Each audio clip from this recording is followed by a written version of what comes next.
Very good morning my dear ones, welcome to Humanities Hive. हमने start की है class 12 की कंटेम्प्रेरी वर्ल्ड पॉलिटिक्स और जिसका चैप्टर 4 हमारा स्टार्ट हो चुका है। उसमें हमने meaning and importance of international organisation, evolution of the UN, structure and function of international organisation, principal organs of the UN, इतने टॉपिक्स कवर कर लिए हैं। और आज हम बहुत इंपॉर्टेंट टॉपिक करने जा रहे हैं, reform of the UN after cold war, reform of structures, processes and jurisdiction of the UN. ये टॉपिक्स हम आज करेंगे। इससे पहले 3 चैप्टर्स हमने कंटेम्प्रेरी वर्ल्ड पॉलिटिक्स के कर लिए हैं। कौन कौन से? End of bipolarity, contemporary centres of power and contemporary south Asia. उनकी प्लेलिस्ट अपलोड कर दी गई है, वहाँ से आप पढ़ सकते हैं। हमने वाई डू वी नीड करा, international organisation, evolution of the UN हमारा हो चुका है, principal organs of the UN हमने कर लिए हैं। आज फिर एक इम्पॉर्टेंट टॉपिक करेंगे, reform of the UN after the cold war. हमने यूं क्यों कहा कि reform of the UN after the cold war? क्योंकि यूएन आपका बना कब था? 1945 में। और कोल्ड वॉर कब खत्म हुआ? 1991 में, यूएसएसआर के कोलैप्स होने के बाद। तो जब 45 में सेकेंड वर्ल्ड वॉर के ख़त्म होने के बाद यूनाइटेड नेशन बना था, तब अगर हम वर्ल्ड पॉलिटिक्स की बात करें तो उस टाइम सिचुएशन अलग थी। और ड्यूरिंग द कोल्ड वॉर भी अलग थी। यूएसएसआर और यूएसए में बहुत ज़्यादा कॉन्फ्लिक्ट्स थे। But after the disintegration of the USSR, after the end of the cold war, अगर हम वर्ल्ड पॉलिटिक्स की बात करें तो सिचुएशन अलग है। तो वो यूनाइटेड नेशन जो 45 में बना था, क्या उसमें कुछ चेंज करने की नीड नहीं है? क्योंकि जब इंटरनेशनल पॉलिटिक्स में इतने ज़्यादा चेंजेस आ गए, न्यू कंट्री डेवलप हो गई हैं, न्यू कंट्रीज बन के सामने आई हैं, यूएसएसआर से इंडिपेंडेंट होकर जितनी कंट्रीज हुई वो यूनाइटेड नेशन की मेंबर बनी। और अब बहुत सारे चैलेंजेस अलग अलग तरीके से इंटरनेशनल लेवल पे कंट्रीज़ के सामने आए हैं जो तब नहीं थे। तो ऐसे में हमें उसके स्ट्रक्चर और उसके प्रोसेस में रिफॉर्म करने की नीड है। क्लियर? चलिए अब टॉपिक पे आते हैं। Reform and improvement are fundamental to any organization to serve the needs of changing environment. आपको पता, कोई भी ऑर्गेनाइजेशन हो, टाइम पे उसमें चेंज ज़रूरी है। The UN is no exception. United Nation कोई अलग से नहीं है। In recent year they have been demands for reform of the world body. और पिछले कुछ सालों से, specially after the end of the cold war, इसमें रिफॉर्म की मांग ज़्यादा उठी है। 2 basic kind of reform face the UN. और किन 2 चीज़ों में रिफॉर्म करने की बात स्पेशली चल रही है? Reform of the organisation structures and processes, a review of the issues that fall with in the jurisdiction of the organisation.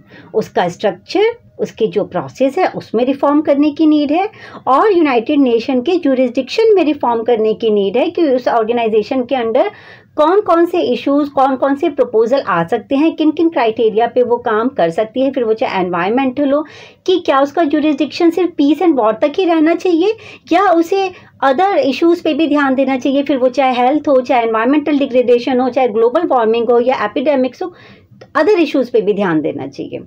Clear? तो इन 2 टॉपिक्स पे बात करेंगे कि कौन कौन से इश्यूज़ हैं, उन इश्यूज़ को सॉर्ट आउट करने में क्या प्रॉब्लम्स हमारे सामने आ रही हैं इंटरनेशनल लेवल पे, वो सारा आज हम डिस्कस करेंगे। चलो, why do we need to reform the UN? The UN was establish in 1945, जो भी मैंने स्टार्टिंग में ही बताया। लेकिन अब रिफॉर्म करने की नीड है क्योंकि अब हम 2025 में आ चुके हैं। Immediately after the Second World War, the way it was organized and the way it functioned reflected the realities of world politics after the Second World War. After the Cold War, those realities are different. अभी हमने starting में discuss किया, second world war के बाद जो world politics थी वो अलग थी सिचुएशन। जो कॉन्फ्लिक्ट यूएसएसआर और यूएसए के बीच में तब थे, अब वो उतने ज़्यादा कॉन्फ्लिक्ट्स नहीं हैं। ऐसा नहीं कि अब दोनों बिल्कुल भाई भाई हो गए हैं। Clear? The Soviet union has collapsed. First chapter बहुत अच्छे से पढ़ाया है मैंने। The US is the strongest power. जब सोवियत यूनियन कोलैप्स हो गया तो 2 सुपर पावर में से एक ही सुपर पावर रह गई, USA. The relationship between Russia, the successor of the Soviet union, and the US is much more cooperative. और कोल्ड वॉर के खत्म होने के बाद अब यूएसए और यूएसएसआर, मतलब रशिया, इनके बीच के रिलेशन काफ़ी सुधार हुआ है। छोटे मोटे कॉन्फ्लिक्ट्स अभी भी हैं, बट ऐसा नहीं है कि जैसे कोल्ड वॉर के टाइम था। क्लियर? सोवियत यूनियन के डिसइंटीग्रेशन के बाद उसका सक्सेसर किसे बनाया गया था? रशिया को। फर्स्ट चैप्टर में मैंने बहुत अच्छे से पढ़ाया। China is fast emerging as a great power. China बहुत तेजी से उभरा है एक बढ़ती हुई शक्ति के रूप में। India also is growing rapidly, India ने भी बहुत रैपिडली ग्रो किया है। The economies of Asia are growing at an unprecedented rate, और एशियन के अदर कंट्रीज को भी आप देखें तो बहुत तेजी से उन्होंने ग्रो किया है। And many new countries have join the UN, और यूएसएसआर के डिसइंटीग्रेशन होने के बाद काफ़ी वो जो 15 कंट्रीज को मिला के यूएसएसआर बना था, वो एक एक करके इंडिपेंडेंट होकर उन्होंने यूनाइटेड नेशन को ज्वाइन किया। बहुत सारी वेस्टर्न कंट्रीज ने भी यूनाइटेड नेशन को ज्वाइन किया। तो उनकी जो डिज़ायर है, उनकी जो नोशंस है, यूनाइटेड नेशन शायद उनको उतने अच्छे इफ़ेक्टिव तरीके से रिप्रेजेंट नहीं कर पा रहा है, तो इसलिए उसमें कुछ रिफॉर्म की नीड है। क्यों नहीं कर पा रहे? क्योंकि अभी भी सेम वही 5 परमानेंट मेंबर है जो 45 में बने थे, और वो अब तक बने हुए हैं, क्योंकि उस टाइम सेकेंड वर्ल्ड वॉर के बाद ऐसी सिचुएशन थी कि ये 5 पावरफुल कंट्री हैं और इनको 5 परमानेंट मेंबर बना दिया गया। ठीक है, कौन कौन सी हैं वो हमने पहले ही बता चुके हैं, आगे भी अभी हम पढ़ेंगे। आपका यूएसए, ठीक है, आपका UK, France, Russia and China. क्या सेकेंड वर्ल्ड वॉर के बाद इन्हें 5 परमानेंट मेंबर बना दिया गया था?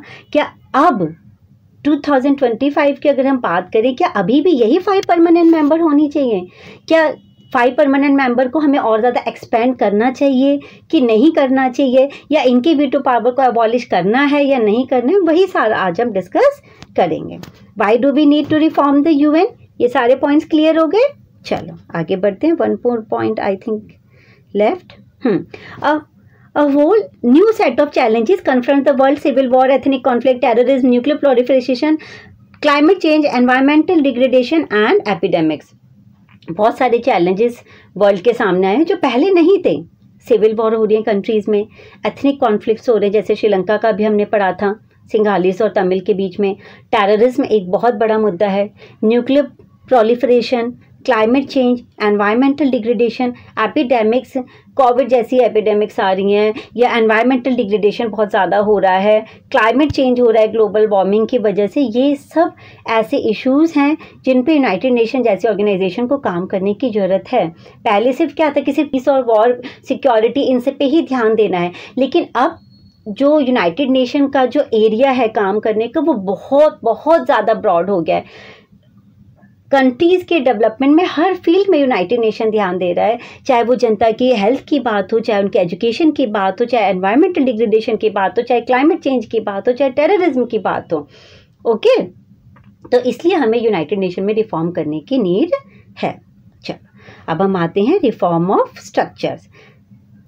The size and composition, structure मतलब उसका साइज और कंपोजिशन वही 5 permanent and 10 non permanent. The size and composition of the security council reflect the political realities of 1945। बार बार ये बात रिपीट हो रही है। Today security council does not reflect the changes which the world witness during the last about 70 years. अब 70 years, ये NCERT की line है, 75 या उससे ज़्यादा ईयर्स कैलकुलेट करके देख सकते हैं। And therefore the UN system needs 2 type of structural changes. ये लाइन इंपॉर्टेंट है और इनको आप ज़रूर एग्जाम में लिखेंगे जब आपको आपके बोर्ड एग्जाम में ये क्वेश्चन आएगा कि reform of structure. First, there is need for the expansion of security council, उसको एक्सपेंड करने की नीड है। Many new countries have joined the United Nation after the collapse of Soviet Union, क्योंकि बहुत सारी कंट्रीज जुड़ गई हैं, तो इसलिए उसको एक्सपेंड करने की नीड है। Secondly, the council requires equitable representation, very very very important word. Equitable representation की बात करते हैं। क्यों इक्विटेबल रिप्रेजेंटेशन की बात करते हैं? देखो, अगर आप वर्ल्ड कॉन्टिनेंट की बात करें, ये मैप ठीक से बने, यूरोप, इधर आपको हो गया अफ्रीका, इधर अगर आप वर्ल्ड देखो, इधर से आपका ठीक है यूएसए हो गया,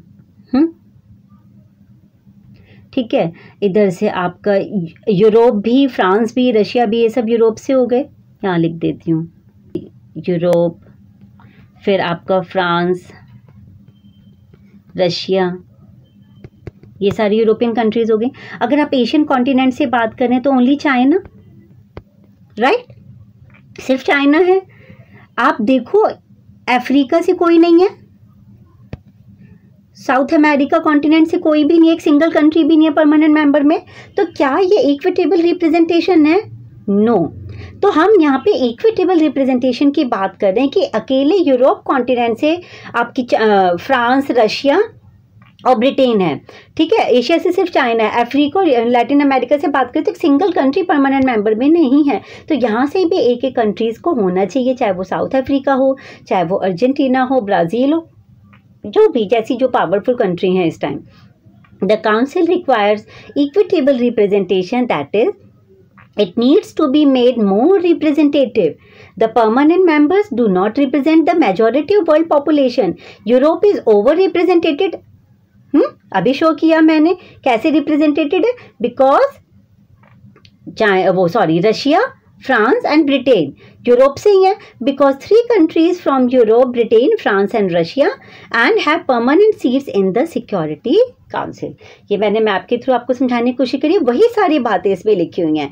on the other hand such vast continents as South America and Africa do not have a single permanent seat in the council. I hope आपको क्लियर हो गया होगा कि रिफॉर्म ऑफ स्ट्रक्चर हम क्यों बात कर रहे हैं, क्यों सिक्योरिटी काउंसिल के एक्सपेंशन की बात कर रहे हैं, क्यों इक्विटेबल रिप्रेजेंटेशन की बात कर रहे हैं।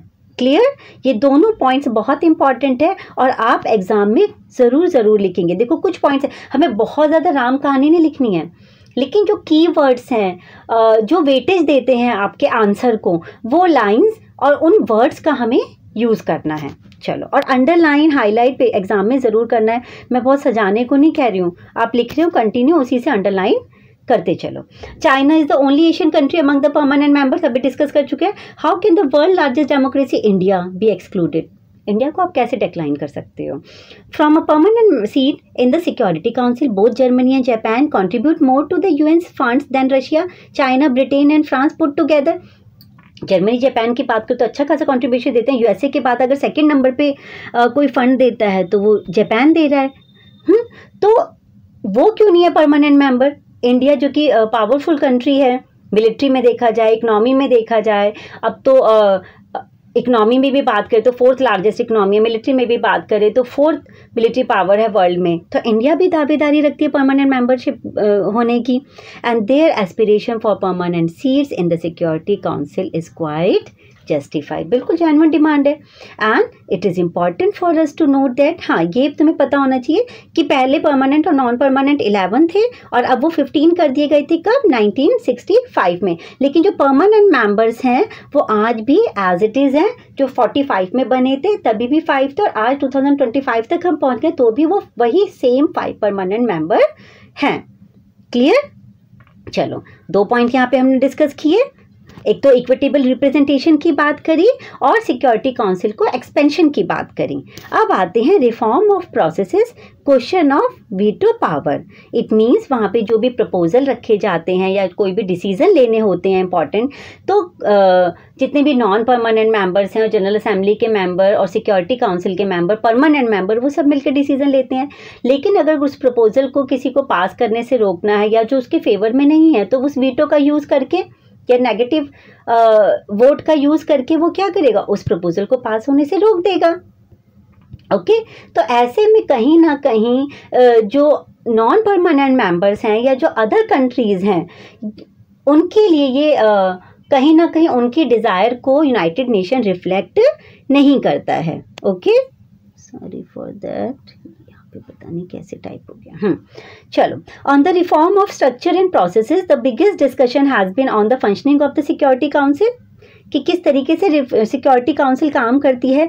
तो मेन रिफॉर्म करने की नीड हमें यहीं पे है। Related to this has been the demand for an increase in the security council permanent and non permanent membership so that the realities of contemporary world politics are better reflected in the structure of the organisation. की अच्छी line है कि आप जब security council के member को इधर 5 और +10 उनको जब आप एक्सपेंड करोगे तब शायद वो कंटेम्प्रेरी वर्ल्ड पॉलिटिक्स की जो डिज़ायर है, जो रियलिटीज़, उनको ज़्यादा अच्छे से रिफ्लेक्ट कर पाएगी और सिक्योरिटी काउंसिल जो भी डिसीजन देगी ज़्यादा अच्छे से डिसीजन दे पाएगी। And in particular their proposal to increase membership from Asia, Africa and South America.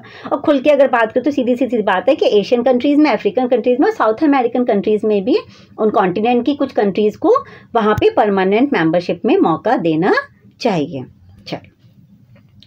Beyond this, the US and other Western countries want improvement in the UN's budgetary procedure and its administration. लेकिन Western countries और US क्या कह रहे हैं?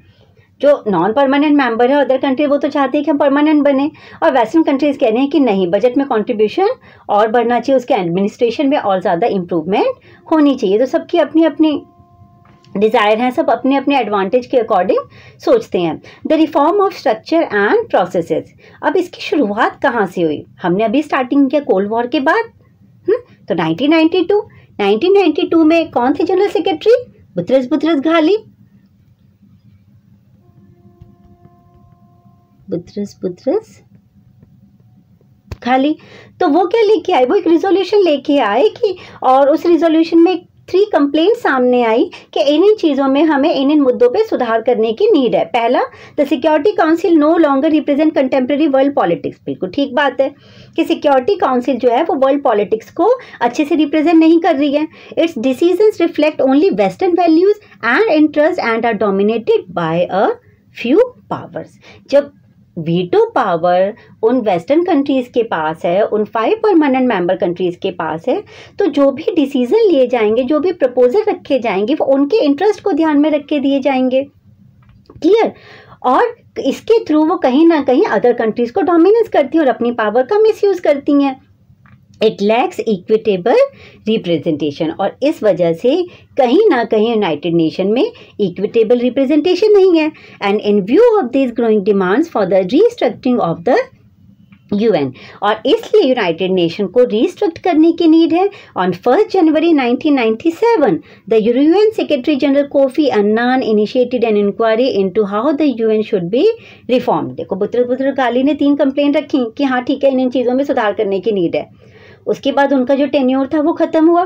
फिर 1997 में Kofi Annan general secretary बन के आए और उन्होंने इसको रिफॉर्म करने के लिए एक इंक्वायरी बैठाई और काफ़ी सारे पॉइंट्स, क्राइटेरिया सामने रखे कि किन कंट्रीज़ को परमानेंट मेंबर बनाना चाहिए और वो कौन कौन से क्राइटेरिया थे, और अभी हम डिस्कस करेंगे। In the year since then the following are just some of the criteria that have been proposed for a new permanent and non permanent members of the security council. A new member it has been suggested should be, ये important है, कौन कौन से criteria बताए थे। A major economic power, ठीक है भाई, मेजर इकोनॉमिक पावर की बात करते हो तो फिर इंडिया को परमानेंट मेंबर बनाना चाहिए, क्योंकि अब इंडिया 4th लार्जेस्ट इकोनॉमी है और USA चाइना तो है ही आपके लार्जेस्ट इकोनॉमी, और वो तो परमानेंट मेंबर है ही। बट अकॉर्डिंग टू 2025 देखें तो 1st नंबर पे लार्जेस्ट इकोनॉमी आपकी USA है, 2nd नंबर पे आपकी चाइना, 3rd नंबर पे आपकी जर्मनी और 4th पे हमारा भारत। तो इस हिसाब से तो इंडिया को परमानेंट मेंबर बना देना चाहिए। अब मेजर मिलिट्री पावर, ठीक है भाई, परमानेंट मेंबर बनने के लिए मिलिट्री पावर भी होनी चाहिए और मिलिट्री पावर में भी इंडिया 4th नंबर पे है। कौन से नंबर पे है? 4th नंबर पे। 1st पे आपका USA, 2nd पे रशिया, 3rd पे चाइना और 4th पे India. A substantial contributor to the UN budget, India भी अच्छा खासा UN बजट में कंट्रीब्यूट करता है। और अगर हम कंट्रीब्यूशन की बात करें तो जापान तो USA के बाद 2nd नंबर पे कंट्रीब्यूट कर रहा है, उसके बाद जर्मनी अच्छा खासा कंट्रीब्यूट कर रहा है। तो ये भी आपके परमानेंट मेंबरशिप की दावेदारी रखती हैं। Okay, a big nation in terms of its population की बात करें तो इंडिया ने तो सबको ही पीछे छोड़ रखा है, फिर तो उसे परमानेंट मेंबर बना ही देना चाहिए। And a nation that respects democracy and human rights, बिल्कुल हम डेमोक्रेसी और ह्यूमन राइट के रिस्पेक्ट करते हैं। A country that would make the council more representative of the world diversity in terms of geography, economic system and culture. और बिल्कुल भारत ऐसा देश है जो डाइवर्सिटी को रिफ्लेक्ट करता है ज्योग्राफिकली, इकोनॉमिकली और कल्चरली।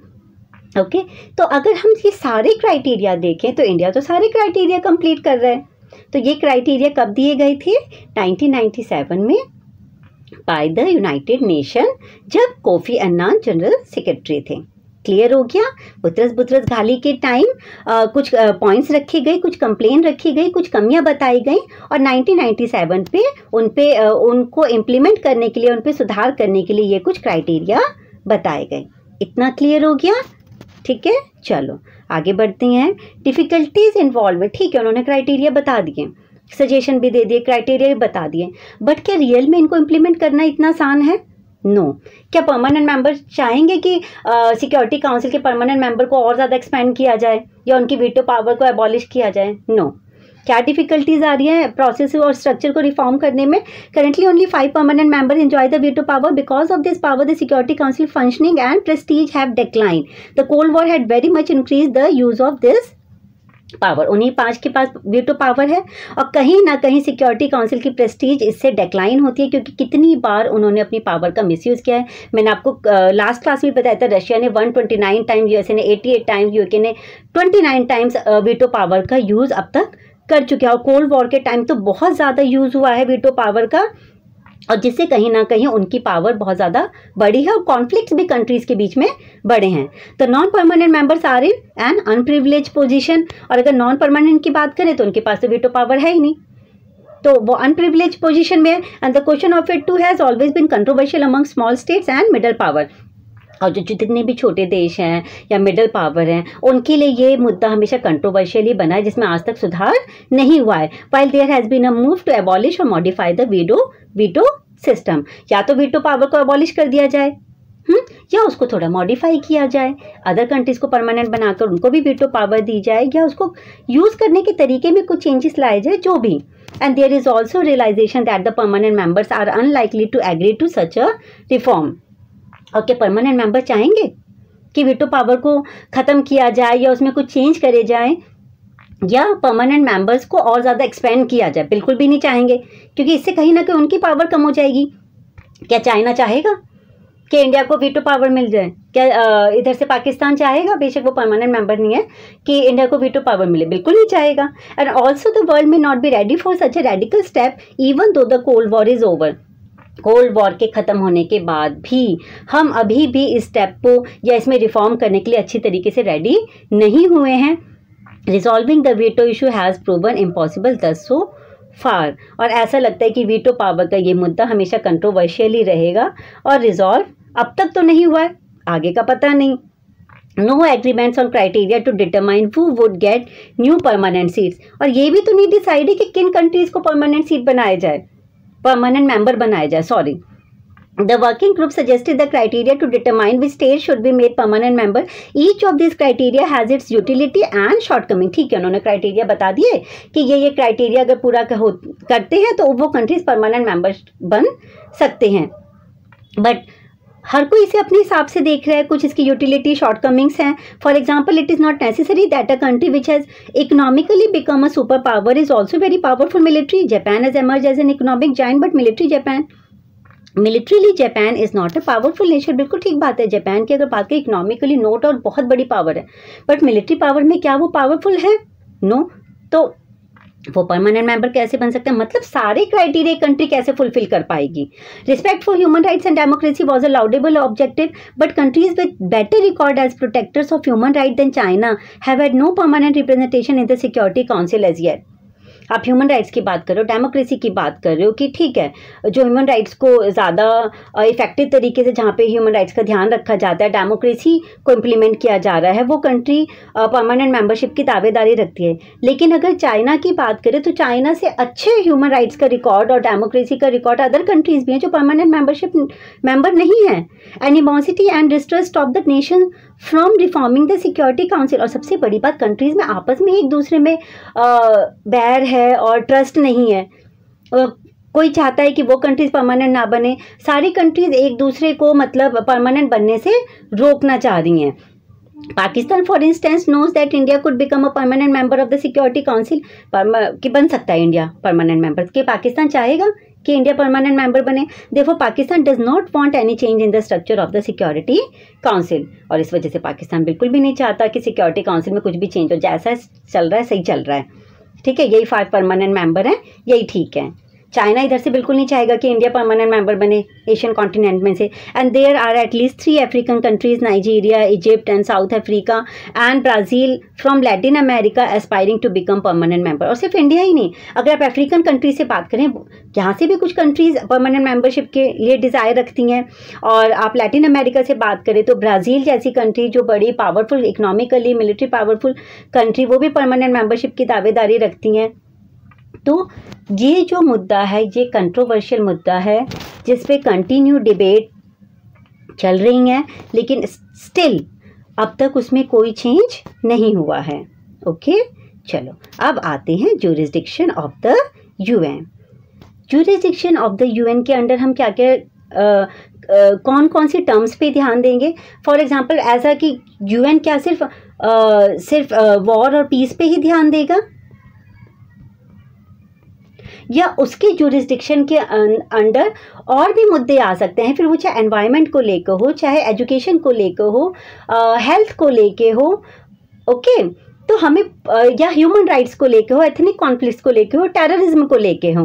तो यूनाइटेड नेशन का जो ज्यूरिसडिक्शन है उसके अंडर उसका जो एरिया है वो बहुत ज़्यादा वाइड हो गया है और उन सब पे यूनाइटेड नेशन को काम करने की नीड है। As the United nation completed 60 years अभी नहीं, 2005 में, sorry, of its existence, the heads of all the member state met in September 2005 to celebrate the anniversary and review the situation. सोचा चलो ठीक है, 60 साल पूरे हो गए यूनाइटेड नेशन को 2005 में, चलो मिलके मीटिंग करेंगे, डिस्कशन करेंगे, एनिवर्सरी सेलिब्रेट करेंगे। तो उस टाइम वर्ल्ड की सारी कंट्रीज़ वहाँ पे एक साथ गैदर हुई और क्या रिजल्ट सामने आए कि यूनाइटेड नेशन के ज्यूरिसडिक्शन के अंडर हमें क्या क्या रखना है। Creation of peace building commission, ठीक है, पीस के लिए काम करेगी तो पीस बिल्डिंग कमीशन तो बनाना ही है। Acceptance of responsibility of the international community in case of failures of national government to protect their own citizen from atrocities. अगर किसी कंट्री के अंडर वहाँ की गवर्नमेंट अपनी ही जनता का ह्यूमन राइट्स का वियोलेशन कर रही है, उनकी ह्यूमन राइट को प्रोटेक्ट नहीं कर पा रही है, जनता को एट्रोसिटीज़ फेस करनी पड़ रही है, तो ऐसे में इंटरनेशनल ऑर्गेनाइजेशन की ये रिस्पॉन्सिबिलिटी बनती है कि उस देश की जनता की ह्यूमन राइट्स को प्रोटेक्ट करें। और ऐसे में यूनाइटेड नेशन जैसी ऑर्गेनाइजेशन उस कंट्री में इंटरफेयर कर सकती है। जैसे श्रीलंका में एथनिक कॉन्फ्लिक्ट चल रहे थे सिंघालीस और तमिल्स के बीच में, okay, establishment of the human rights council बनाई जाएगी। This council has been working since 2006। Agreement to achieve the millennium development goal. Millennium development goal में सिर्फ एक गोल ही रखे गए हैं, इसमें एनवायरमेंटल से रिलेटेड, इसमें एजुकेशन से रिलेटेड और एपिडेमिक से रिलेटेड, टेररिज्म से रिलेटेड, मतलब हर फील्ड से रिलेटेड गोल रखे गए हैं जिसका यूनाइटेड नेशन का टारगेट है उन गोल्स को अचीव करना। Condemnation of terrorism in all it's forms and manifestation. Terrorism तो किसी भी हाल में एक्सेप्टेबल नहीं है और उसको जड़ से ख़त्म करना है और इसके लिए सारी कंट्रीज़ को यूनाइट होना पड़ेगा। Creation of a democracy fund, international level पे डेमोक्रेसी को प्रमोट करने के लिए डेमोक्रेसी फंड बनाया जाएगा। जैसे अफ़गानिस्तान में तालिबान का जब रूल हो गया था तो यूनाइटेड नेशन और यूएसए के इंटरफेयर से वहाँ पे इलेक्शन करवाए गए, डेमोक्रेटिक गवर्नमेंट वहाँ पे इस्टेब्लिश करी गई to shut down the trusteeship council. और ट्रस्टीशिप काउंसिल मैंने पहले भी बताया था क्यों बनाई गई थी, उन कंट्रीज़ के लिए, उन टेरिटरीज़ के लिए जो अपने आप को सेल्फ गवर्न नहीं कर पा रही हैं, क्लियर। और जैसे जैसे करके वो इंडिपेंडेंट होती चली गई, सेल्फ गवर्न अपने आप को करने के लिए कैपेबल हो गई, तो फिर ट्रस्टीशिप काउंसिल की नीड नहीं पड़ी। एंड कंट्री जो पलाऊ थी जब वो इंडिपेंडेंट हो गई तो 1994 में ट्रस्टीशिप काउंसिल को एबॉलिश कर दिया गया, ठीक है, तो उसको एबॉलिश करने की नीड थी। And conclusion, there have been numerous calls for UN reform since the late 1990s। No doubt बार बार ये मुद्दा उठ रहा है कि उसमें रिफॉर्म करने की नीड है। And how there is lack of clarity and agreements on what reform might entail in practice. और इस बात पे अभी तक कोई सहमति नहीं बन पाई है, कोई क्लैरिटी नहीं हो पाई है कि किस तरीके से रिफॉर्म करना है, उनको इम्प्लीमेंट करना है। क्लियर हो गया? आई होप कि आज का टॉपिक आपको थोड़ा सा, इसमें देखो मुश्किल बिल्कुल भी नहीं है, थोड़ा सा वास्ट है ये टॉपिक कि किन मुद्दों पे रिफॉर्म की बात करी गई है, वीटो पावर पे, सिक्योरिटी काउंसिल के एक्सपेंशन पे, इक्विटेबल रिप्रेजेंटेशन की बात करी गई है, उनको ही आपको अच्छे से पॉइंट्स में एग्ज़ाम में नोट डाउन करना है। क्लियर? इस वीडियो को आप एक बार ध्यान से देखिएगा और उसके बाद रीड करिएगा, आपको ये सारे पॉइंट्स क्लियर हो जाएंगे। क्लियर? कल फिर एक नए टॉपिक के साथ मिलते हैं। Thank you, bye.